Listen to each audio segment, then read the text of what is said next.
동영상을 먼저 하나 보겠습니다.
오늘이 교회에서 지키는 절기 중에 종려주일입니다. 종려주일 예수님께서 베다니에서 출발하셔서 벳박의 동네에서 어린 나귀 새끼를 타시고 예루살렘 성전까지 들어오셨어요. 그럴 때 이스라엘 백성들이 종려 가지를 흔들며 예수님을 맞이한 날입니다. 종려나무 여러분 아시는 분들은 아시겠지만 이렇게 생겼습니다. 대추 야자 열매라고도 합니다. 야자수예요. 야자 열매가 맨 꼭대기에 열리잖아요. 이건 꼭대기에 열리지는 않고 아래쪽에 포도송이처럼 풍성하게 열립니다. 야자 가지를 종려 가지를 떼내면요 작을 것 같은데요, 어떤 건 3m, 4m 그렇습니다. 그래서 그 다음 장 넘겨주시면 아마 이런 종려 가지를 흔들고 예수님을 맞이했을 것입니다. 축제의 분위기죠. 종려주일에 이스라엘 백성들이 왜 종려 가지를 흔들면서 예수님을 맞이했겠는가? 그들은 예수님께서 로마를 무찌르고 로마의 억압에서 이스라엘을 해방시켜줄 힘있고 능력 있는 왕으로 오실 것을 기대하고 종려 가지를 흔들었습니다. 그런데 예수님의 생각은 달랐습니다. 예수님은 낮고 겸손하고 원수를 사랑하는 왕으로 오셨어요. 예수님은 이스라엘 백성들을 로마의 압제에서 구원해 주실 왕으로 오신 것이 아니라 이스라엘 사람뿐만 아니라 우리까지 죄의 압제에서 해방시켜 주시기 위해서 오셨습니다. 승리를 위해 오신 것이 아니라 저주를 대신 받으시기 위해 오셨어요. 왕의 자리, 왕좌에 앉기 위해 오신 것이 아니라 십자가에 달려 죽으시기 위해 오셨습니다. 그러면 예수님께서 이 땅에서 이렇게 초라한 죽음으로 끝을 내시는 이유가 무엇인가?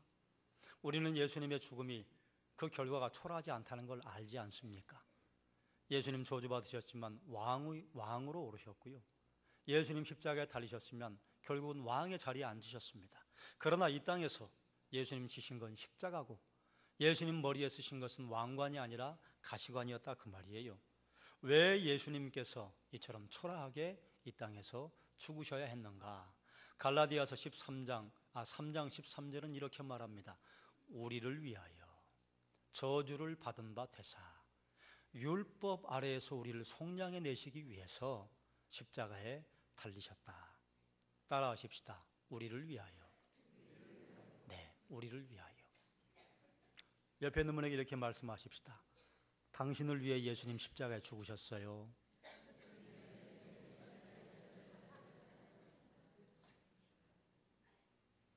나를 위해 예수님 십자가에 죽으셨다, 그 말이에요. 어떤 왕자의 이야기입니다. 왕자 참 잘생기고 행복한 생활을 했어요. 그런데 저주를 받아서 어둠이 찾아와서 왕자는 늘 어둠을 사모하게 되었고요, 그리고 번들거리는 코와 사나운 뻐드렁니를 가진 야수가 되었습니다. 자신의 성에 틀어박혀서 문박 출입을 삼가하고 성으로 들어오는 사람들을 누구든지 들이받고 죽이기 위해서 달려들었습니다. 아무도 그 야수에게 관심을 가지지 않았어요. 왜 그랬을까요? 야수니까요. 뭐 외모도 사랑할 만한 것이 없고 그 내면의 성질도 흉포하기 짝이 없는 야수를 누가 사랑하고 싶겠습니까? 그런데 그 성에 미녀가 나타났어요. 그뿐 아니라 그 미녀가 야수에게 관심을 갖기 시작했습니다. 여러분이 잘 아시는 미녀와 야수. 만약에 미녀가 나타나지 않았다면 야수는 어떻게 되었을까요? 또 만약에 미녀가 그 야수에게 관심을 갖지 않았다 하더라도 사람들이 미녀를 나무랄 수 있겠습니까? 미녀가 더 아름다운 것은 야수를 사랑했다고 하는 것 때문에 더 아름다워요. 잘 아시는 아이들의 동화입니다. 자, 그러면 이것이 단지 동화에 불과한 이야기인가?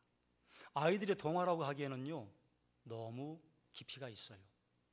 그리고 이게 단지 아이들의 동화라고 한다면 제가 왜 이 이야기를 이 귀중한 시간에 꺼내겠습니까? 이게 단지 동화에 불과한 이야기인가? 아니에요. 이것이 내 이야기입니다. 우리 이야기예요. 인간에게도 멋진 궁전에서 아름다운 얼굴로 지냈던 시절이 있었습니다. 그런데 저주가 임하면서 인간의 모습이 달라졌어요. 짐승처럼 되었어요. 아니, 짐승되었습니다.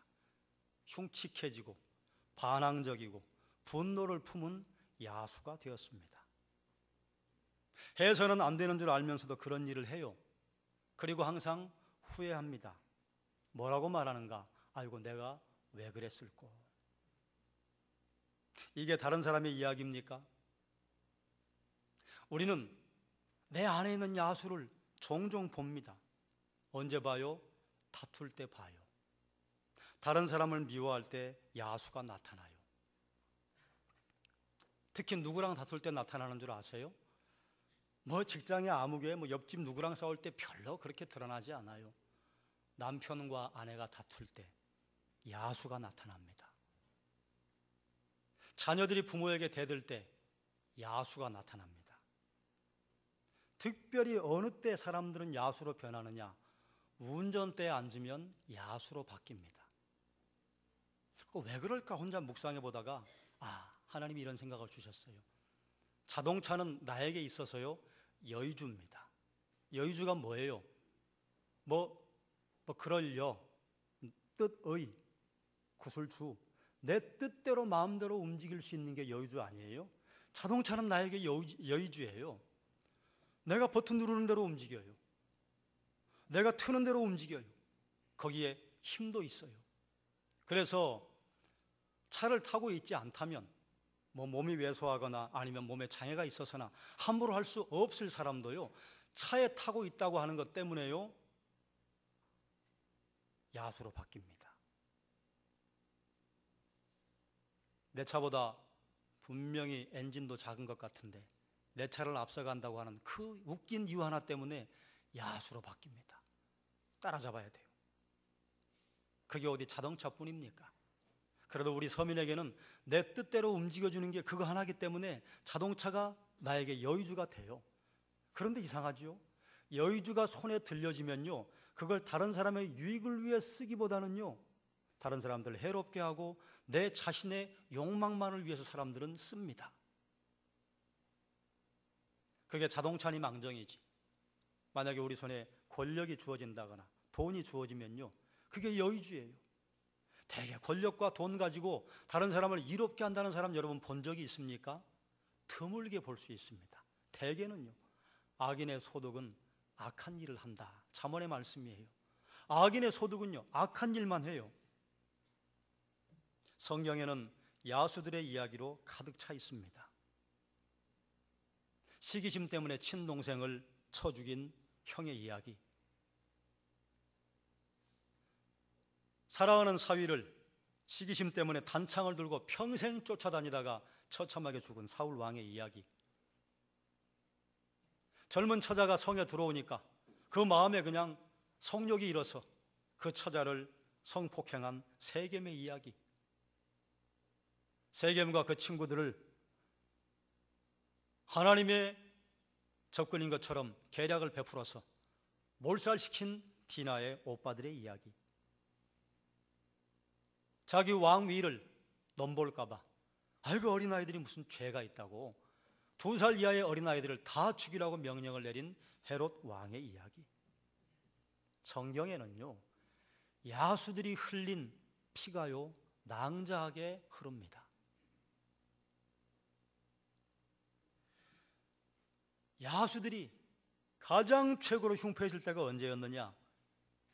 주님 십자가에 달려 죽게 한 날입니다. 이 땅에서도 뭐 이렇게 저렇게 하다가 살인이 일어날 수 있어요. 그런데 자식이 어머니와 아버지를 살인한 건요, 이건 존속살인이라고 그래서 특별 가중으로 처벌하지 않습니까? 이건 있을 수 없는 일이 가끔 일어나잖아요. 부모를 죽여도 있을 수 없는 일이라고 하는데, 하나님께서 이 땅을 창조하시고 만드시고 사랑하시고 그리고 사랑을 베풀기 위해 오신 그 하나님을 십자가에 죽여버렸어요. 이날처럼 십자가 주변에 있었던 사람들이 야수가 된 날은 없습니다. 제자들은 어떻습니까? 제자들이 예수님 옆에서 열심히 쫓아다녔어요. 그러면 그 제자들이 예수님 십자가에 달리실 때 온전한 사람 행세를 했는가? 아니에요. 예수님께서 십자가에 달리시기 위해 예루살렘에 올라갈 때요, 머리 터지게 서로 싸웠습니다. 심지어 어떤 엄마는 2 자식을 데리고 와서 예수님 예루살렘에 올라가시면 분명히 한 자리 하실 걸로 제가 알고 있는데 그때 이 녀석은 오른편에 이 녀석은 왼편에 세워주십시오. 그게 뭐예요? 권력이라고 하는 여유주를 잡겠다고 예수님은 지금 십자가를 지시겠다고 올라가시는데 그 옆에서 각자 자기 생각대로 여유주 하나 잡겠다고 몸부림을 치고 있었습니다. 예수님이 잡혀가셨을 때 제자들은요, 도망치느라고 정신이 없었습니다. 이게 다른 사람의 이야기입니까? 다른 사람의 이야기면 얼마나 좋겠어요. 이게 내 얘기라. 여러분은 지금까지 살아오시면서 야수로 변했던 적이 몇 번이나 있으십니까? 저는 참 창피하게도 수도 없이 많았습니다. 제 인생을 펼쳐놓고 하나님 앞에 보자면 야수의 일대기와 같아요. 여러분은 어떠십니까?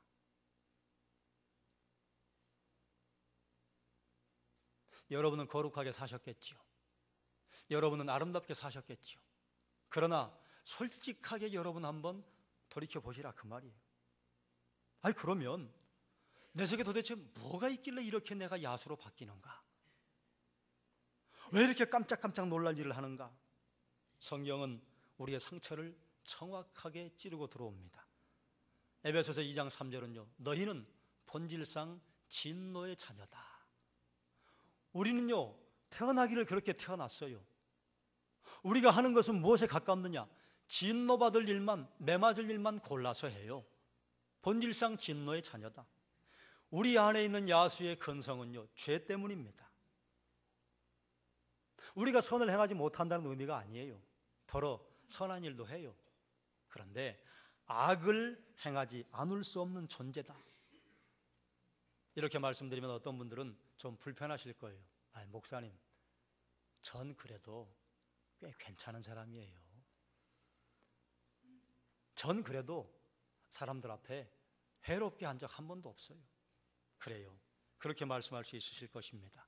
그러면 여러분 24시간 동안만, 뭐 오래 갈 것도 없이 24시간 동안만 여러분 죄를 짓지 않고 살 수 있으시겠습니까? 불가능합니다. 그러면 좀 줄입시다. 1시간만 죄를 짓지 않고 살아볼 수 있으십니까? 1시간만. 겉으로 짓는 죄 말고 내 마음으로 짓는 죄들, 우리 사실 1시간도 하나님 앞에 거룩하고 온전하게 살 수 없어요. 그래서 성경은 뭐라고 말해요? 우리에게 죄인이다. 그래, 우리는 죄인이에요.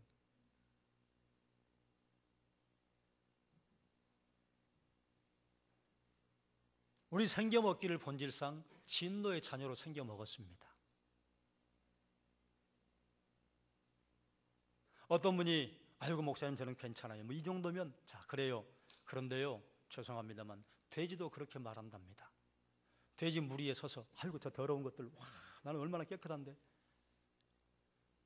돼지가 돼지 우리에서 아무리 깨끗한들 사람하고 비교하면 그게 무슨 깨끗이겠어요. 우리가 나는 그래도 남들과 다릅니다. 저는 그래도 한 5번은 앞섰습니다. 그렇게 말한다 한들 주님의 거룩 앞에 선다면 그게 무슨 깨끗한 것이겠습니까? 우리 인생에 죄인이냐 죄인이 아니냐의 그 기준은요, 하나님이에요. 그 거룩하다고요?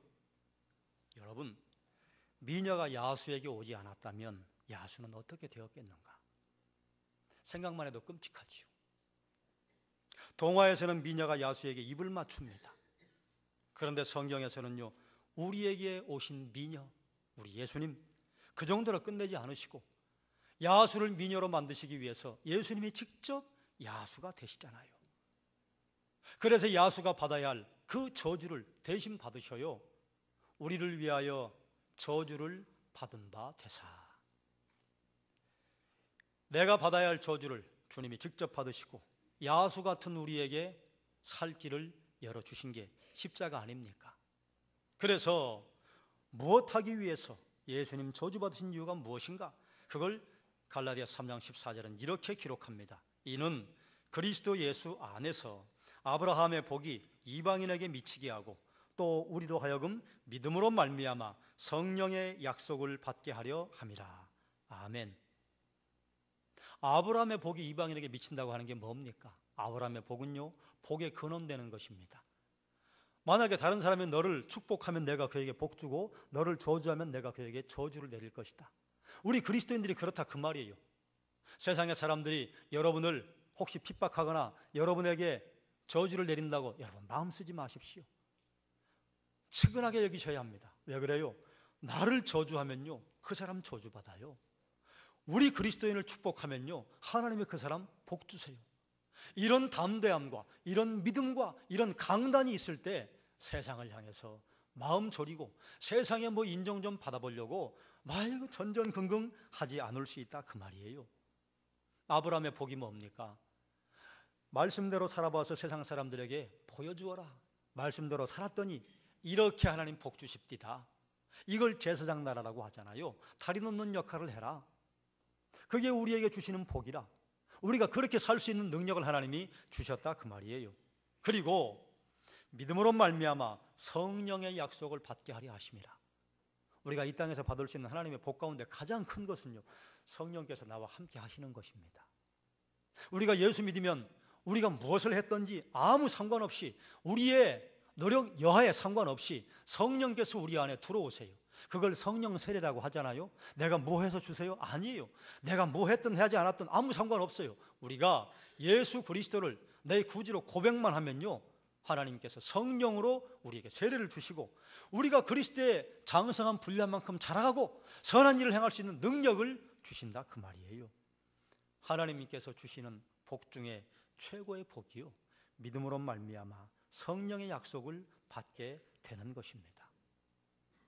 여러분, 우리는 하나님도 알고 성령도 알고 예수도 알잖아요. 그런데 만약에 예수님께서 우리에게, 야수 같은 우리에게 찾아오지 않았다면 우리는 어떻게 되었을까요? 생각만 해도 끔찍합니다. 여러분, 옆 사람 좀 한번 봐보세요. 야수 같아요? 천사 같아요? 속으시는 거예요. 거의 야수예요. 저를 보십시오. 저는 야수 같습니까? 천사 같습니까? 잘 속으셨어요. 저는 야수예요. 그런데 천사처럼 살려고 애만 쓰는 거예요. 여러분, 그렇죠? 그게 진심이죠. 그래도 야수 같은 삶을 살 우리에게 그나마 어떻게 하든지 천사같이 살아보려고 애를 쓰게 만드시는 게 누구의 은혜냐? 성령의 은혜입니다. 예수님 우리에게 오지 않으셨다면요, 내가 야수처럼 살아가고 있다고 하는 것조차도 모르고 야수처럼 비참하게 살다가 죽을 거예요. 그런데 예수님께서 야수 같은 우리에게 관심을 보이시고 우리에게 아름다운 얼굴을 주시기 위해서 친히 죄인의 얼굴을 입으셨다. 은혜지요. 오늘 학습 세례를 받고 입교 서약을 한 여러분 다 야수예요. 제가 여러분 야수인 거 알아요. 그런데 야수 같은 우리를 하나님께서 그래도 천사처럼 살아보게 하려고 우리의 마음에 변화 주시고 천사처럼 살 수 있는 힘을 주신다 그 말이에요. 그 힘이 내가 뭘 잘해서 주어지는 거예요? 아니에요. 조건이 없어요.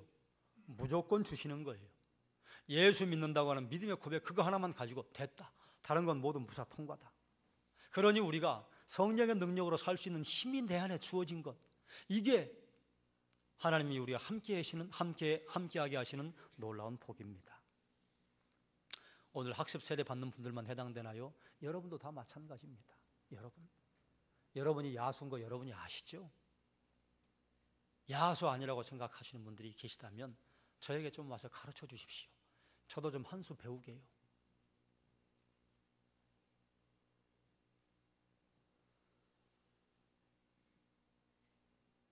야수로 비참한 삶을 살게 될 우리에게 주님이 오셔서 미녀가 되게 하시고, 그리고 하나님이 사는 그 성에 우리를 인도해 드리시기 위해서 오직 해결해야 할 것이 있었으니 그것이 십자가라. 여러분에게는 어떤 십자가가 있습니까? 여러분 그 십자가를 등에 지고 가십니까? 십자가의 무게가 얼마나 됐는지 여러분 아시죠? 어떤 학자는 100kg이다, 어떤 학자는 80kg이다, 어떤 학자는 60이다. 다양합니다만 공통적인 특징이 하나 있습니다. 무겁다. 십자가 등에 지고 가면요, 다른 사람 볼 겨를이 없어요. 누가 다른 사람 보고 밴드나 감내라 하는 줄 아십니까? 십자가는 팽개쳐버리고 목에 액세서리 하나 달고 다니면요, 다 보여요. 밴드나 감내라 해요. 내 십자가 등에 지고 가면요, 나 혼자 가기도 벅차요. 나 혼자 가기도 힘들어요. 그래서 하나님께 은혜를 구할 수밖에 없어요. 하나님 도와주십시오. 하나님 힘 주십시오. 내가 숨이 턱에 닿게 생겼는데 다른 사람이 십자가 왜 그 모양으로 져? 십자가 그렇게 져야 돼요? 십자가는 그렇게 지면 안 돼요. 거시기 저시기 해요. 이렇게 말할 힘이 어디 있어요? 안 그래요? 십자가 지고 다니지 않는 사람이요, 액세서리로 목걸이 하고 다니면서 이 사람 저 사람에게 신칙하고 이것저것 관리하겠다고 들어서는 것입니다. 그래서 여러분에게 다시 한번 묻겠습니다. 여러분 십자가 어떻게 지고 다니십니까? 여러분이 지고 있는 십자가는 뭡니까? 그 십자가 못 진다고 여러분 제가 정죄하는 게 아닙니다. 나를 돌아보자 그 말이에요. 야수가 섰던 우리를 미녀되게 하시려고 찾아오셨는데 과연 우리 미녀처럼 살고 있는가? 못 살아요. 못 살아도 여러분 정죄하지 마십시오. 다시 하나님 앞에 서는 겁니다. 하나님, 저 야수입니다. 그런데 미녀처럼 살고 싶습니다. 힘 주십시오. 그럼 성공할까요? 또 실패할 겁니다. 그러나 또다시 하나님 앞에 서는 거예요. 하나님, 저 또 야수처럼 살았습니다. 미녀 되게 해주십시오. 이 힘이 어디에서 오느냐? 성령이 주신다. 그러니 성령 충만을 위해 기도하시고, 사랑하는 여러분, 우리의 마음이요, 세상에 그 어떤 것보다 부패하고 더럽기 짝이 없어요.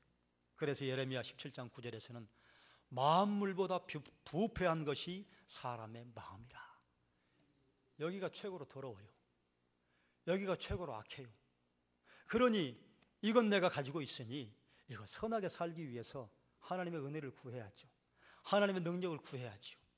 성령의 능력을 의지하고 여러분, 하나님이 주시는 능력을 따라서 아름다운 그리스도인으로 사시기를 주님의 이름으로 축원합니다. 하다가 넘어지실 거예요. 그럴 때 정죄하지 마십시오. 정죄는 우리 게 아니에요. 나도 너희를 정죄하지 않는다. 생명의 성령의 법이 있기 때문에 넘어졌거든 다시 하나님 앞에 기도하고, 하나님 다시 살게 해주십시오. 또 넘어져요. 언제까지요? 죽을 때까지 넘어져요. 그러니 우리의 형편과 처지를 알아서 오직 우리가 붙잡을 것 주님이시라. 주님만 붙잡고 살아가시길 주의 이름으로 축원합니다. 기도하겠습니다.